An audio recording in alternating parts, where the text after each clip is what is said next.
Greetings.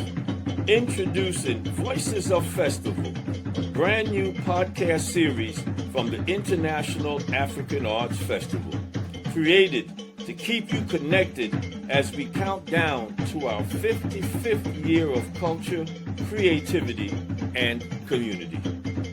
Each week, hear directly from the artists, dancers, musicians, vendors, and community members who make this festival an unforgettable experience.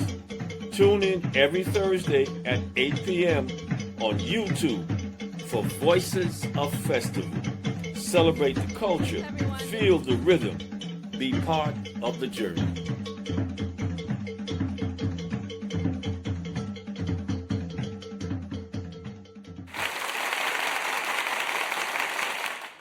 Hey, Badigani, Salam Alaikum, Hotep, Akwaba, Shalom.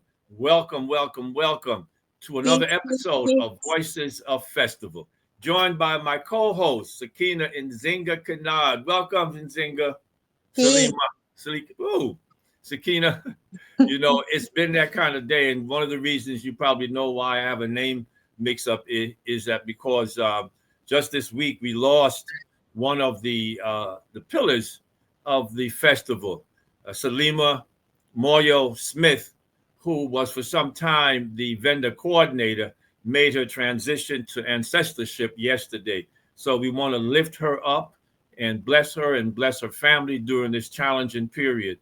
It is never easy. It's never easy to lose a family member. And so we remember her, and we'll have a little clip a little bit later on so that you can see who she is in the event that you are not aware of her. Tonight is a special night because we are looking at what in the world happened in New York City politics. And we are joined by, I think, two incredible people who can respond to this.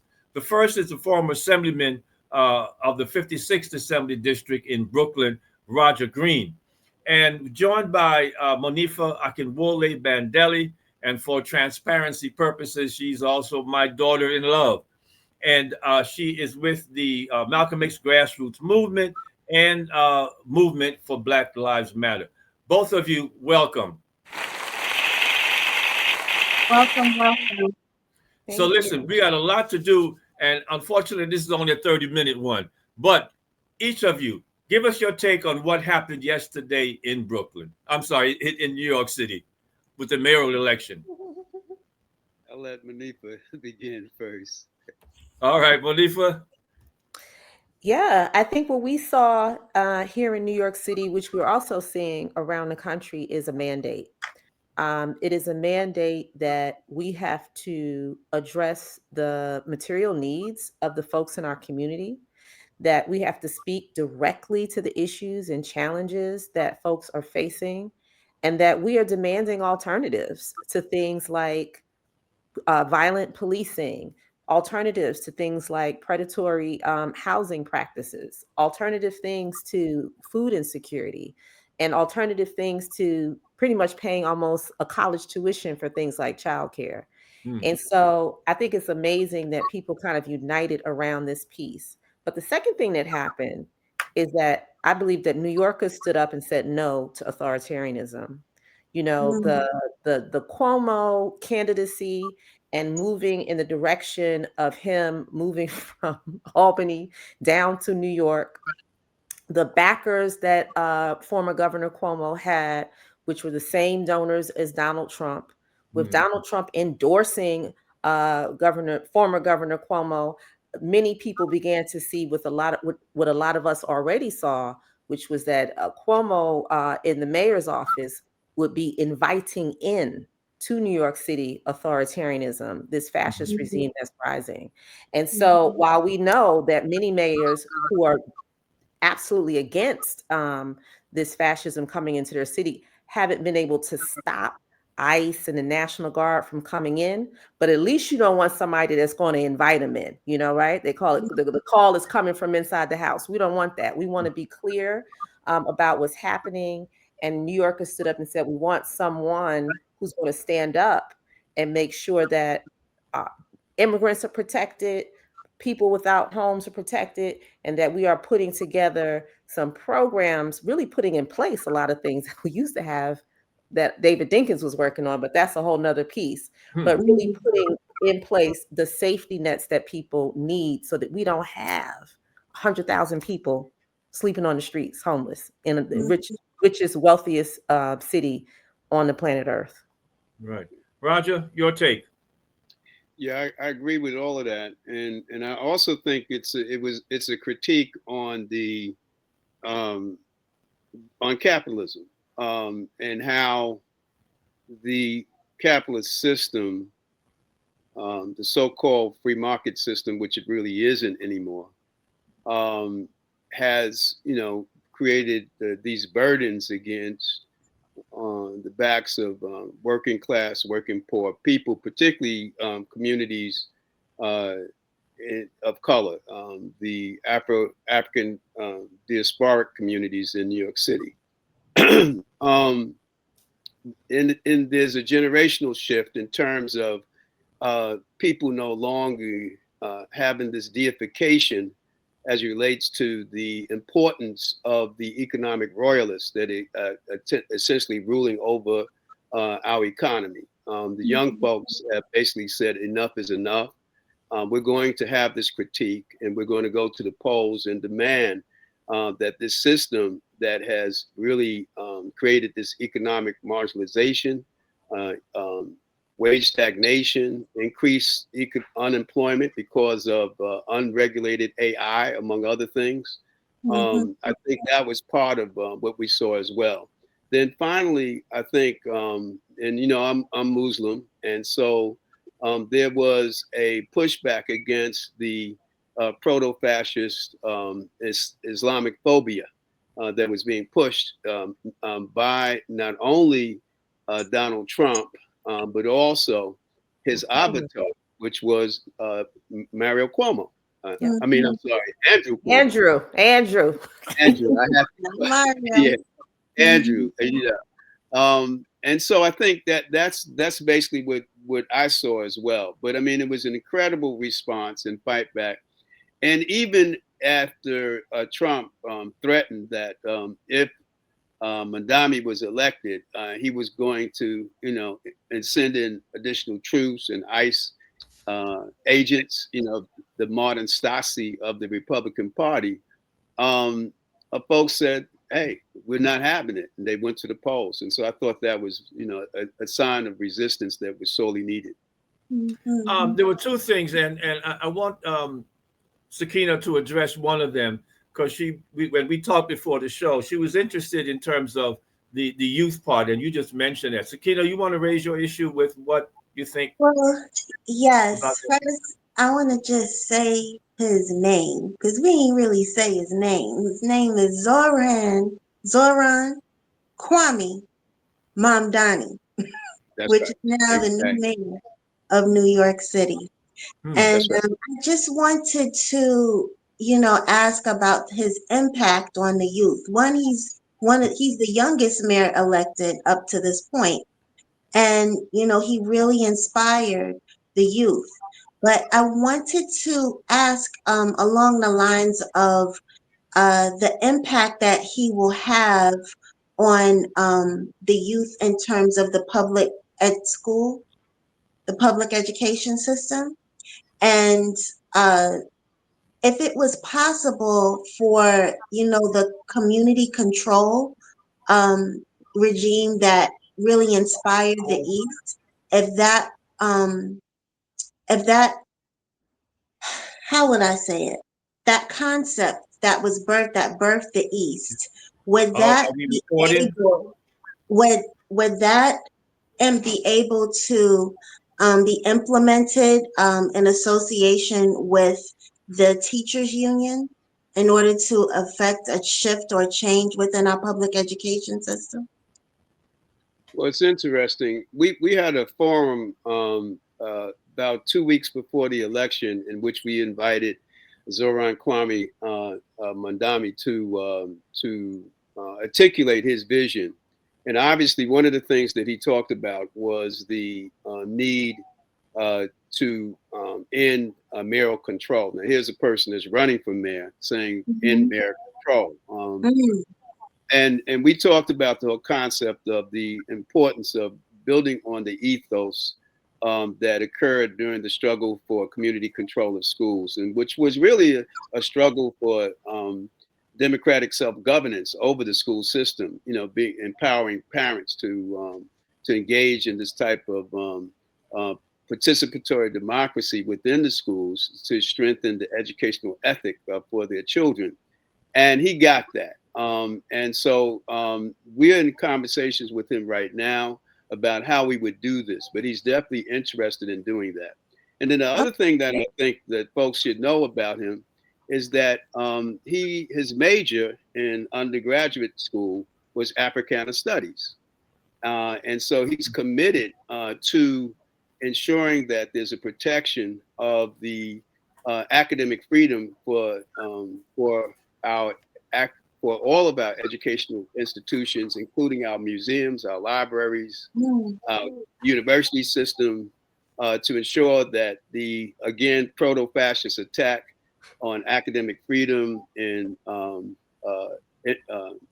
inquiry, freedom of inquiry will not occur within our school system. And so I think that's important. His father, as you know, named him Kwame Nkrumah, named him after Kwame Nkrumah, because his father was actively involved in the anti-colonial movement in not only in Southern Africa, but also throughout East Africa as well. Monifa, you and I were talking, and you dropped something on me that just absolutely shocked me. You said that Mamdani and Sakeenah, thank you for making us say his name, that he was able to amass 100,000 volunteers. Is that correct? 100,000? 100,000 new voter registrations in the last, coming up to the last week of voter registration. So the primaries broke records that we hadn't seen since David Dinkins ran. In terms of young people coming out and new people registering. But as you know, every month new people can register. And this past October, as we approached the registration deadline, 100,000 new, mostly young voters registered to vote, which is huge in a municipal election, even in a city the size of New York. But Sakeenah mentioned the youth vote, and I want to say that while in the primaries, the youth vote dominated Mamdani's win in the ranked choice system. What you see happen between the primary and the general election is that people that had supported Cuomo in the primary were flipped, especially some voters over 45. That split in half. There wasn't the big gap that existed in the primary. And also, today's results show that Black voters are the highest demographic that were voting for Mamdani, right? So that also what you saw in the primary is that Cuomo was leading in the Black vote, and the organizations, you know, because it was Zohran, but it was also the organizations that were on the ground, flipped those Black votes away from Cuomo, thank goodness, and over to Zohran. Rodger, let me jump back to you for a moment, follow it up on the question Sakeenah had raised with you. Is there such a thing as a Black agenda or a Black wish list for Mamdani? Yeah, I mean, there's several organizations that have been working on, you know, the formulation of a Black agenda.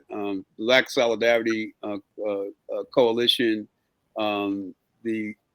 being organized in part by the December 12th Coalition, and then another organization, coalition that I'm involved in, which is called the Coalition for Democratic and Just New York, working with Esmeralda Simmons, Dr. Divine Pryor, and several other activists. We began putting together a public policy framework for the Black community. And we've been doing this for about over 2 months. But I have to say, that the reason we had to do this is because of the collapse of the established Black political establishment. They did nothing in preparation for this election, which I think was one of the most consequential elections that we faced as a people, particularly given the challenge of the Mussolini of Mar-a-Lago that we've been faced with. And so, you know, there was a sense that there was this vacuum, and we needed to do something, you know, we had to do something, you know, but we're now in the process of trying to expand on our base. We have to make a concerted effort of bringing younger folks into this process, you know, create a generational strategy, let them critique what we propose, and hopefully they can take it and move it forward. But there was a sense of urgency that we needed to do something. And we're in the Black Solidarity Day Coalition, Malcolm X Grassroots Movement. That's the meeting I was coming from to come to. Yeah. And so it's a growing Black progressive, Black left coalition, and the purpose is to assert Black political voice and put forth a Black agenda before the new administration. Is there any place where he dropped the ball in relationships to the African American community, and some place where he could have done better? Well, you know, it's easy to. I think in the primary we definitely saw that, and I feel like we saw a correction. Just there had not been enough contacts with the Black organizations. I know Rodger talked about a meeting that his group had. We had a meeting also, but all those meetings happened in between the primary and the general that just happened. Mm-hmm. So can I ask, so because, you know, this coalition, this new coalition that you just formed, you sat down with him and you spoke about the impact on the youth and public education, but what are some other topics that you went over with him that he made promises to? So one of the things that we were concerned about was how should I say it? We've been working on trying to address the whole issue of how the economic crisis impacts on health outcomes. And so, we have this concept called addressing the social determinants of health, that poor health outcomes, as we saw during the COVID pandemic, exist because of, in fact, the root causes of poor health are, abject poverty, relative poverty, wage stagnation, and obviously environmental degradation in certain neighborhoods, and of course, wealth and inequality. And so what we proposed to him is that the healthcare sector as it currently exists is valued at, for procurement purposes, the healthcare sector purchases something in the range of $40 billion in products per year in New York City alone. This is Health and Hospitals Corporation and the voluntary hospitals. But most of those purchases are orchestrated through unregulated corporations who are in pursuit of the exploitation of unprotected labor in the global South. We did studies that uncovered that. And so what we've said is that we need to redirect the supply chain back into the local economy. And we have proposed that it should be, the city should incentivize the creation of enterprises that are organized as worker co-ops, UJMA, unionized worker co-ops, where our community residents could secure not only a living wage, but also create generational wealth by being part owners of the enterprises. And so we presented that to him, and he was favorably disposed to it and actually said, not only in the healthcare sector should we look at this type of model, but also in the educational system, because the Department of Education does a tremendous amount of purchasing as well. And so we're hopeful that we can move this. We call this concept economic democracy. How do you democratize labor, democratize capital, and also democratize wealth?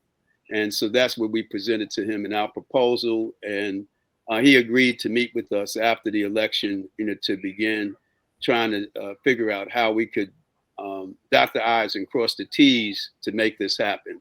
But it would be a concept in, Ujamaa, like Julius Nyerere's public policy framework when he was president of Tanzania, Ujamaa ya Uhuru. That's what we're looking at. For both of you, Rodger Green, Monifa Bandele, Akinwole, we're going to take a brief break and look back at Festival 54. But also, we're going to take a moment to remember Salima Moyo and her tremendous contribution to the festival, daughter of Mzee Moyo. So right now, though, a brief festival recap. We're going to keep it moving, everybody. We have one more presentation. Sister Salima is going to make that presentation. Yes, we continue to salute. We first started with our ancestor, and we still have a living legend.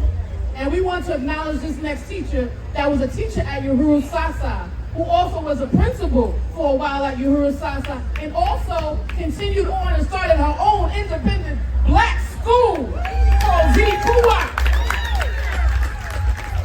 Okay, we're talking about greatness in the house.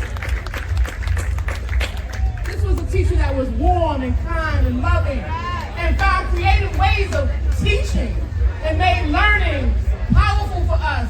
And some of her students have gone on to become great people. Okay? So, the Uhuru Sasa Shule Alumni Association honors the love and commitment of our Mwalimu, Mama Rashida Kirsta Jacob,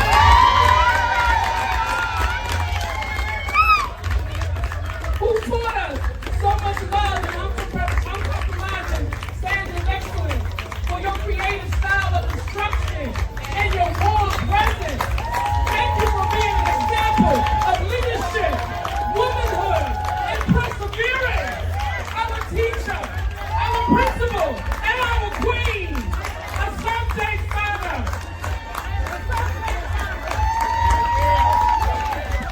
Give it up for Mama Rashida, a pioneer in independent African education. Thank you so much for your attention and your time. We would like to close out this portion of our presentation with 7 Harambe. We're going to put our hands up high in the sky and we're going to pull together 7 times. Harambe means we all pull together. We pull together for the family, community, nation, and race. On the count of Chale 2, Chale 2, Harambe! Harambe! Harambe! Harambe! Harambe! Harambe! Harambe!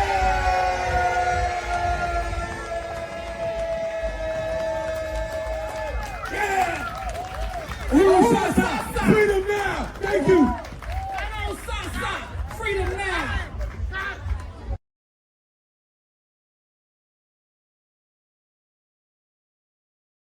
Yay, be blessed. Before we proceed, one of the things that I've got to get doing is what is necessary for podcasts, which is to let folks know what they need to be doing, which I always pass on to my co-host. Yes, just tribute to Ia Salima Moyo Smith. I just want to say, she was like an auntie to me, so I'm still wrapping my head around it in of itself. But yes, you can all like, comment, subscribe, and please share this video. Thank you. Okay, so Rodger, I want to go back a bit to, and this is something that Sakeenah generally gets on us about. We want to see how all of this ties into festival. So my question is, in the discussions with him, was there anything regarding cultural arts organizations and how to ensure that this vibrant culture that exists in New York is supported, and in particular, the Pan-African arts institutions? Yes. So in our proposal that we submitted to him, we said he needs to support, his administration support the cultural equity coalition initiatives that was originally started, as you recall, by Marta Morena Vega. They're still doing that work. I understand that one or two additional institutions were brought into that fold, and so that's what we're supporting. And of course, at the table, we know that we're going to have to sit down with them and talk about how we need to support festival.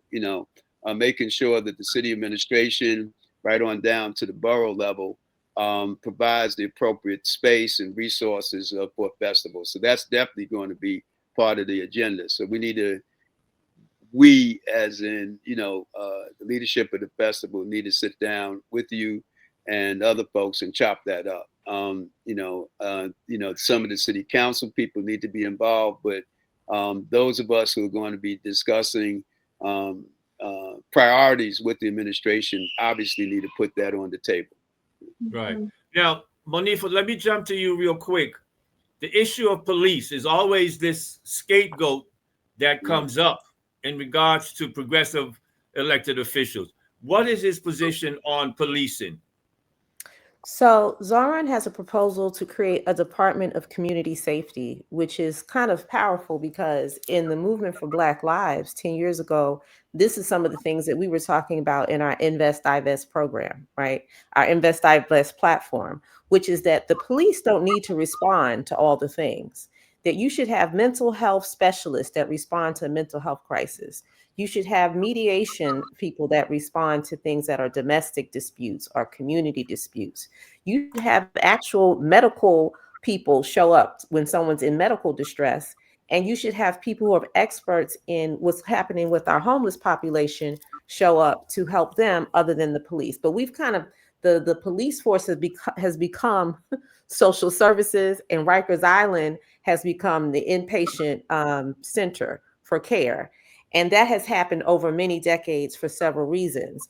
But his proposal, which excites us, really takes a page out of the book of what activists have been talking about for the past 10 years, which is to invest in systems of safety that we know work and that we know we need, and to divest from systems that criminalize us and push us into a pipeline into prison. And I just want to mention also that one of Cuomo's pledges as he campaigned is that he was going to put 5,000 additional cops on the streets. He repeated that throughout his entire campaign. So you saw right there, and I think young people saw this, Black voters saw this, it was a complete juxtaposition of talking actually about community safety and what keeps us safe versus militarizing our communities and us living under occupation, which is what Trump is already asking to do. Can you clarify what you mean when you talk about systems of safety? Systems of safety means that you have access to health care, that you have stable housing, that your parks and streets are well lit. When we talk about people know about the social determinants of health, there's also social determinants of safety, right? And there's many components to that, and they're always ignored. There's this idea that you just put a whole lot of police in a community and that keeps it safe. Police are a response to something that already happened. What do you do to prevent violence? What do you do to prevent conflict? What do you do to prevent the things that make communities less safe? Those things don't come out of a precinct. They come out of schools. They come out of hospitals. They come out of cultural arts organizations. They come out of youth programs. Summer youth employment programs, all of these things we know. And this is fact, this is evidence-based. We see it happening right now in Baltimore, where they've had a huge reduction in violent crime because the mayor has said, I'm gonna pour into these programs. Okay. Same thing in Newark, New Jersey. No one's talking about how Ras Baraka has brought crime way down while also reducing a police presence. And that's because investing in these social determinants of safety. Final question. Rodger, you understand this. Monifa, you understand this. How do we keep him accountable? Rodger. Well, I think that we on a grassroots level, we got to build a civic infrastructure, not just keeping him accountable, but our Black elected officials, And, you know, with the understanding that we got to move beyond this whole mentality of our primary objective is to participate in elections and to vote. We got to expand our definition of democracy to include participatory democracy after any campaign, and create the local community organizations through a ethos of community empowerment to hold the elected officials accountable. And I was held accountable on numerous occasions. Folks would bust my chops if I did something wrong, and I was not always correct in my actions. And folks, they stepped to me and said, "Hey, look, we think this is wrong. You need to adjust your position on this issue." And that's what we need to do for him and as for the other elected officials as well. Monifa, how about you? How do we keep him accountable?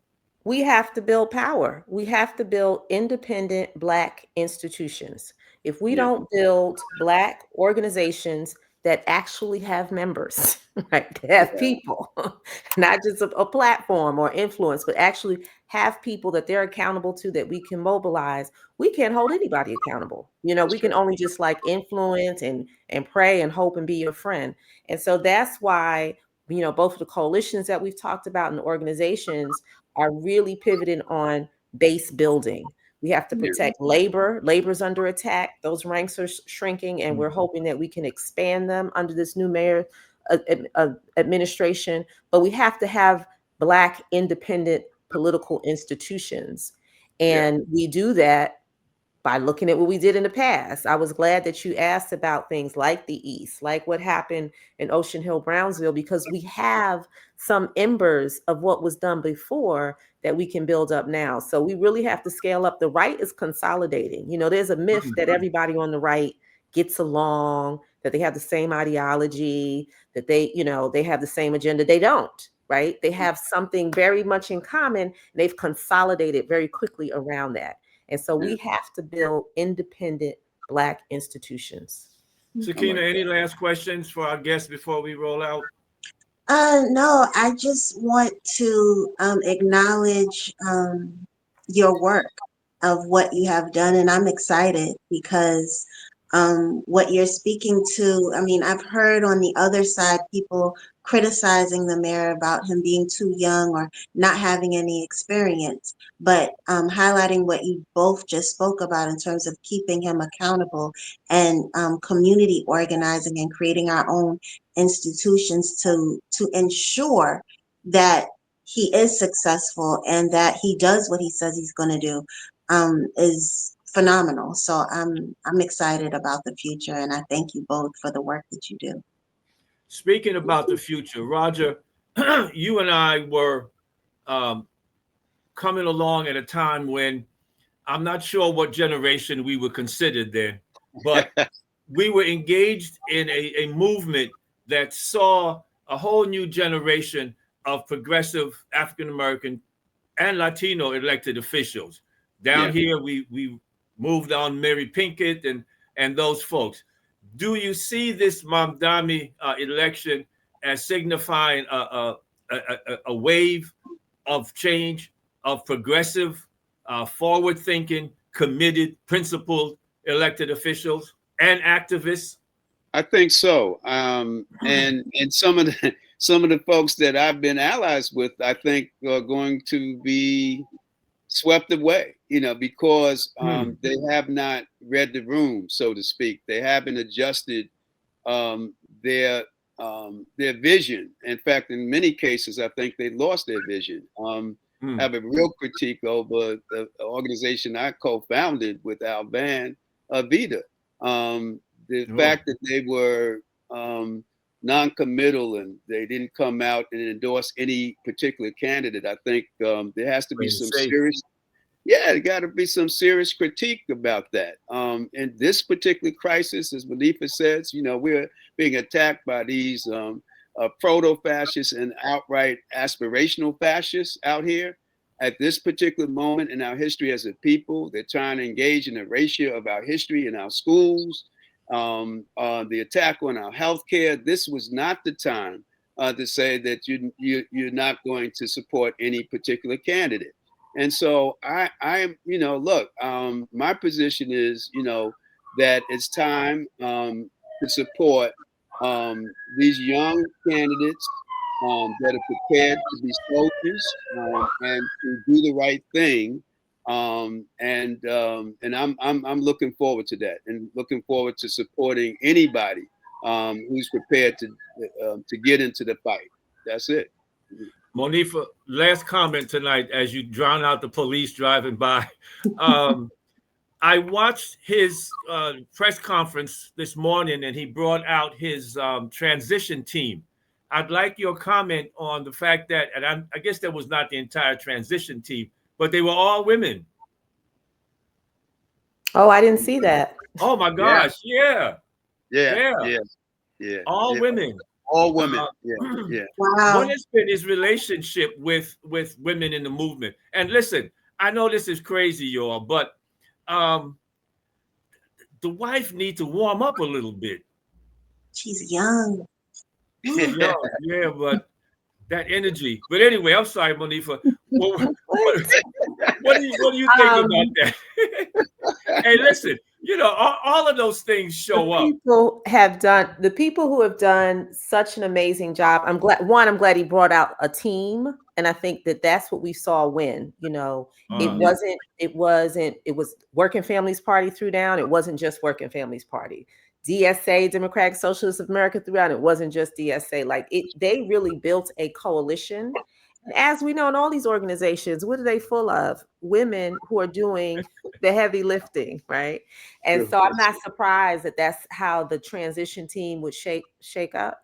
It's really, I think, a testament to how wise he is and how influential. He talks about his mom a lot, so he really has some women impacted in his life. And I just want to while I'm disappointed in Vita, I just want to give so much love to the Black voters out there. Black voters usually always understand the assignment, right? Yes. Whether it's New York City or what happened in the New Jersey governor's race, you couldn't have candidates that were more different. Here you had a centrist, and here you have a Democratic Socialist.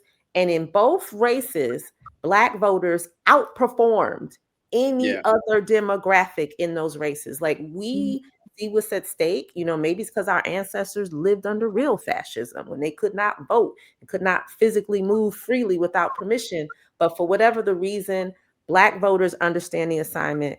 And I want to shout us out because we don't give ourselves enough kudos when we celebrate. We're celebrating Zohran, but I'm celebrating that Black New Yorkers stopped the fascist puppet from being a mayor in New York City. Yeah, in closing, Monifa, we're also quite discerning because we didn't fall for the okie doke in Virginia.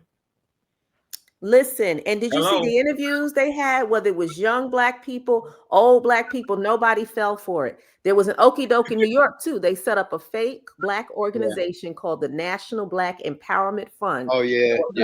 Talk about that. People, they had ads on social media, and they were like, Mamdani is so bad for Black people. DSA has Black people, and Black people didn't fall for it. We don't fall for the okie doke. I mean, sometimes we do though, Baba, but we didn't this time. And they were running this whole thing about socialism, and so a number of us had to get out there and educate about and talk that down. Yeah, but people asked the question. And in Virginia, you saw people said that woman does not represent us. She may be Black. Well, they say she may be a skin folk. She may be a skin folk, but she's not. And Jamaican. And we didn't fall for it. But listen, you know what? And I know our producer's going to be on me, but Rodger, what's he got to work with? Now, he's going to go into the city council. He's not a dictator, so he's going to have to wheel and deal in there. What is the environment that he's going into in the city council? Monifa made mention of yes. And how old is he? She is in his mid-20s. He's the age of my kids. Yeah, but so Salima, you probably older than him, correct? Sakeenah, I'm so sorry. Salima is on my mind. Please forgive me. But so, Rodger, what's the city council looking like, and can he really expect to make any headway with those folks? Well, I think if he gets the if there's an appropriate right speaker of the city council is going to be very important. And I know that's the next struggle. I know How that so? a number, there is an attempt to have, they're looking for someone who would be speaker. And when I say they, the same folks that supported Cuomo, looking for someone who would be speaker who could muck up the works, who would basically or attempt to galvanize the city council members to oppose many of the proposals that he's advocating for. And so it's going to be very important that our community keep open eyes, ears, be very vigilant, and voice our concerns about who should be the speaker. This is usually something that's done behind closed doors. And so we're actually going to have a forum. I think Esmeralda, I spoke to her early today, is looking to do a forum at Meg Evans College where we can bring in those folks who are trying to become speaker. And so we can shed light on them and create our own criteria of leadership and articulate that to our own city council people in terms of who we think should be the speaker. And so we got to break up this relationship that has existed in the past where the county leaders are the only ones who are determining who's the speaker behind closed doors. We have to open it up, make sure we have a platform, medium, should make this a transparent process, and create our own criteria of leadership and present that to the public. And hopefully that will enable us to get someone who will be in alliance with the new mayor as opposed to trying to oppose his agenda. So, Monifa, you mentioned, it might have been you or Rodger, but the civic infrastructure and to build power. As you well know, it's both gaining and maintaining power. How do we begin to build that power relationship in terms of ensuring that there are going to be folks trying to muck up the work, as Rodger said? How does community continue its impact? We voted. Now what? We also have to stay connected. So there's an attempt to wedge the Black community. Yes. You may have heard of these formations called ADOS or FBAs, but these are essentially folks that are backed, I believe they're backed by a right-wing agenda to divide the Black community based on country of origin, to African Americans versus Black immigrants. And we've seen a lot of this pop up in some of the reparations hearings that folks have been having around the city. We even had a reparations hearing here in Brooklyn, and it was out of control, right? With this anti-immigrant, anti-Black immigrant sentiment. The right is very good at creating a wedge and deepening it, right? And so now you've got all this us versus them within the community. So the way that we gain and maintain is that we cannot fall for that. We cannot fall for the okie doke, like we just said. We have to, one of the points I made at the hearing was that Malcolm X was the son of an African American and a Caribbean, Afro-Caribbean woman. Our community is one, but there's big divisions being sowed and fueled by the right. And so that's one of the things that we have to really get a clear African diasporic, Pan-African agenda, especially in a city like New York, because that's our strength. Yeah. And I think we could. You say that because I do see little sprinkles of these conversations that are starting to happen between the differences between Africans, African Americans, and Caribbeans.